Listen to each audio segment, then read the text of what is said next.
നമസ്കാരം. ഞാൻ ഇന്ന് ഈ വീഡിയോയിൽ പറയാൻ പോകുന്നത് നിങ്ങളുടെ ജീവിതത്തെ സ്വാധീനിക്കുന്ന ഒരു കാര്യത്തെ കുറിച്ചിട്ടാണ്. നിങ്ങളെന്ന് പറഞ്ഞാൽ നിങ്ങളുടെ കുടുംബത്തെ, നിങ്ങളുടേതുപോലുള്ള നിരവധി കുടുംബങ്ങൾ ചേർന്നാണ് ഒരു സമൂഹം ഉണ്ടാകുന്നത്. അപ്പോൾ നിരവധി കുടുംബങ്ങളുടെ പ്രശ്നമാകുമ്പോൾ അത് വലിയൊരു സാമൂഹ്യ വിപത്തായി തന്നെ മാറും.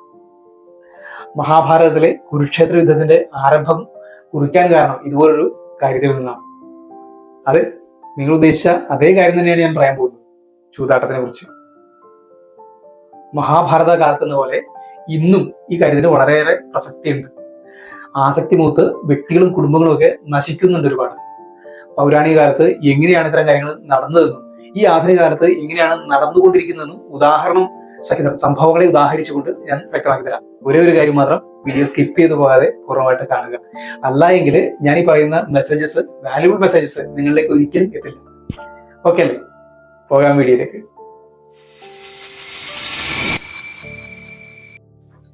തങ്ങൾക്ക് ലഭിച്ച അർദ്ധരാജ്യത്ത് അതിഗംഭീരമായ രാജധാനി യുധിഷ്ഠിരന്റെ നേതൃത്വത്തിൽ പാണ്ഡവർ പടുത്തുയർത്തി. മയൻ നിർമ്മിച്ചു നൽകിയ സഭാമന്ദിരവും രാജധാനിയും ഒക്കെ കൂടി ദേവലോകത്തിന് സമാനമായിരുന്നു ഇന്ദ്രപ്രസ്ഥം.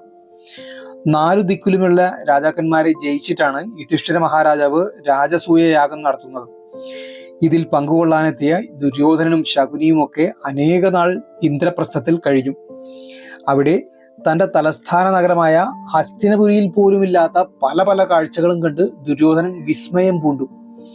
വെട്ടിത്തിളങ്ങുന്ന സ്ഫടികത്തറ കണ്ട് അതൊരു തടാകമാണെന്ന് തെറ്റിദ്ധരിച്ച് വസ്ത്രം നനയാതിരിക്കാനായി അയാളത് ചരിച്ചു കയറ്റി ഇളിഭ്യനായി തീർന്നു.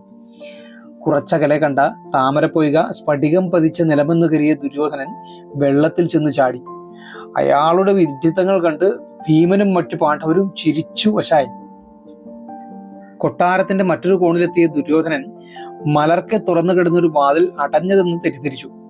വേറൊരിടത്ത് തുറന്ന വാതിലെന്ന് കരുതി നടന്നു ചെന്നപ്പോൾ തല കതകിലിടിച്ചു. അങ്ങനെ മനസ്സ് നിറയെ പാണ്ഡവരോടുള്ള അസൂയയും അപമാനഭാരവുമായി ദുര്യോധനൻ ഹസ്തിനപുരിയിൽ മടങ്ങിയെത്തി. പാണ്ഡവരുടെ അടിക്കടിയുള്ള അഭിവൃദ്ധിയും ദുര്യോധനന്റെ മനസ്സിൽ കാലുഷ്യം നിറച്ചു.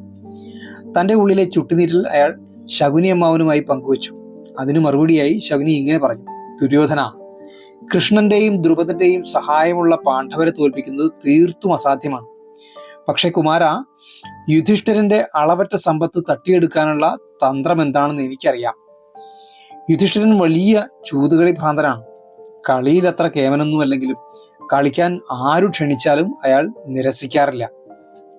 നിനക്കറിയില്ലേ ദുര്യോധന, 3 ലോകങ്ങളിലും എനിക്കൊത്ത ചൂത് കളിക്കാരനില്ല എന്ന്? യുധിഷ്ഠിരനെ ചൂത് കളിക്കാൻ ക്ഷണിക്കൂ. അവന്റെ സാമ്രാജ്യവും കുബേരതുല്യമായ സമ്പത്തും ഞാൻ നിനക്ക് നേടിത്തരാം.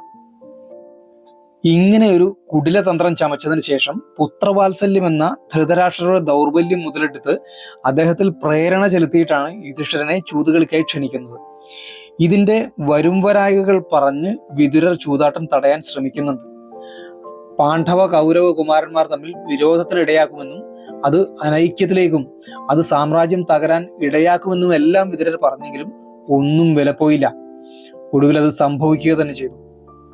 ധർമ്മത്തിന് നിരക്കാത്ത കള്ളച്ചൂതിൽ പാണ്ഡവരുടെ സകല സമ്പത്തും ശകുനിയുടെ കുടിലബുദ്ധിയാൽ ദുര്യോധനൻ തട്ടിയെടുത്തു. ദ്രൗപദിയെ സഭയിൽ വസ്ത്രാക്ഷേപം ചെയ്യുന്നതിലേക്ക് വരെ കാര്യങ്ങൾ ചെന്നെത്തി. ദ്രൗപദിയുടെ അവസ്ഥയിൽ മനസ്സലിഞ്ഞ ധൃതരാഷ്ട്രർ ഇടപെട്ടിട്ട് പാണ്ഡവരുടെ പണയവസ്തുക്കളെല്ലാം തിരികെ നൽകി അവരെ മോചിപ്പിക്കുന്നു. അജാതശത്രുവായ യുധിഷ്ഠിരനോട് ശത്രുതയൊന്നും മനസ്സിൽ സൂക്ഷിക്കാതെ ദുര്യോധനന്റെ ദുഷ്പ്രവൃത്തികൾ മറന്ന് സർവ്വ ഐശ്വര്യങ്ങളോടും കൂടി നാടുവാഴാനുള്ള അനുഗ്രഹവും നൽകി ആ കുരുവൃദ്ധൻ പറഞ്ഞയച്ചു. ധൃതരാഷ്ട്രരുടെ ഈ ചെയ്തി ശകുനിക്കും ദുര്യോധനൊന്നും അത്രയ്ക്കങ്ങ് ബോധിച്ചില്ല. ദുർബുദ്ധികളായ അവർ വീണ്ടും ഒരു വട്ടം കൂടി പാണ്ഡവരെ ചൂതിന് ക്ഷണിക്കാൻ ആ വൃദ്ധ മഹാരാജാവിനെ പ്രേരിപ്പിച്ചു. വീണ്ടും അതിൽ വശംവദനായി കളിക്കാനായി പാണ്ഡവരെ വിളിച്ചു വരുത്തി. കളിയിൽ തോൽക്കുന്നവർക്ക് വനവാസവും അജ്ഞാതവാസവും ഒക്കെ അനുഭവിക്കണമെന്ന് നിബന്ധനയും വച്ചു. 2ാം വട്ടവും ചൂതിൽ പരാജയപ്പെട്ട പാണ്ഡവർക്ക് രാജ്യം നഷ്ടപ്പെട്ട് അവർ വനവാസത്തിന് പോകുന്നു. നീണ്ട 13 വർഷം കഴിഞ്ഞു നിന്ന പാണ്ഡവർക്ക് രാജ്യാവകാശം തിരികെ നൽകുന്നതിനെ തുടർന്നാണ് കുരുക്ഷേത്ര യുദ്ധം നടക്കുന്നതും അനിവാര്യമെന്നോണം കുലനാശം സംഭവിക്കുന്നതും. ഈ സംഭവങ്ങളിലൂടെ കടന്നു പോകുമ്പോൾ ഇതിനെല്ലാം കാരണമായി നമുക്ക് മനസ്സിലാക്കാനാകുന്നത് എല്ലാം എന്റേത് മാത്രമായിരിക്കണം എന്ന തോന്നലും ഒന്നും വിട്ടുകൊടുക്കാതിരിക്കാനുള്ള മനസ്സും, ഇത് രണ്ടും ചേർന്ന് ഒരുവനിൽ ഉണ്ടാക്കുന്ന അസൂയ, അതിൽ നിന്നുണ്ടാകുന്ന അത്യാഗ്രഹം, ഇവയെല്ലാം ചേർന്ന് ഒരാളെ മാത്രമല്ല ഒരു കുലം തന്നെ മുടിപ്പിക്കുമെന്നുള്ളതാണ്. നമ്മൾ മഹാഭാരതത്തിൽ കണ്ട കാര്യത്തിന്റെ ഒരു പതിപ്പ് ഇന്നത്തെ സമൂഹത്തിൽ എങ്ങനെയാണ് നടക്കുന്നതെന്ന് നോക്കാം. ഏറ്റവും കുറഞ്ഞ സമയത്തിനകത്ത് കാര്യമായി പരിശ്രമമൊന്നും ചെയ്യാതെ കൂടുതൽ പണം നേടാനായിട്ടാണ് ഓൺലൈൻ ഗെയിമുകളിലൊക്കെ ആളുകൾ പണം ചെലവിടുന്നത്. കുട്ടികൾ അടക്കമാണ്. ഇതൊടുക്കം അവരെ എവിടെ കൊണ്ടു ചെന്ന് എത്തിക്കും? എനിക്ക് വ്യക്തിപരമായിട്ട് അറിയുന്ന ഒരു കാര്യം പറയാം. ആളുടെ പേരും സ്ഥലവും ഒന്നും പറയുന്നില്ല, അതിലെ കോണ്ടന്റ് മനസ്സിലാക്കാനായിട്ട് വേണ്ടി മാത്രം അങ്ങനെ കരുതിയാൽ മതി. ഒരു ഹൈസ്കൂൾ അധ്യാപകൻ 1,50,000 കൂടുതൽ മാസശമ്പളം കൈപ്പറ്റുന്ന ഒരാൾ.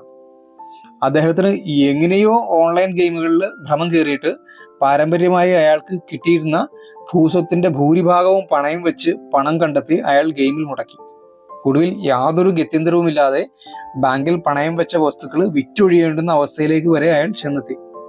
ഒരു സാധാരണ കുടുംബത്തിന് മാന്യമായി ജീവിക്കാനുള്ള സർക്കാർ ശമ്പളം കിട്ടുന്ന ഒരാൾ അതിൽ തൃപ്തി പോരാഞ്ഞ് കൂടുതൽ പണം നേടാൻ ശ്രമിച്ചപ്പോൾ അയാൾക്ക് ഉണ്ടായിരുന്ന ഭൂസ്വത്തുക്കൾ എന്നേക്കുമായി കൈവിട്ടു പോവുകയാണ് ഉണ്ടായത്.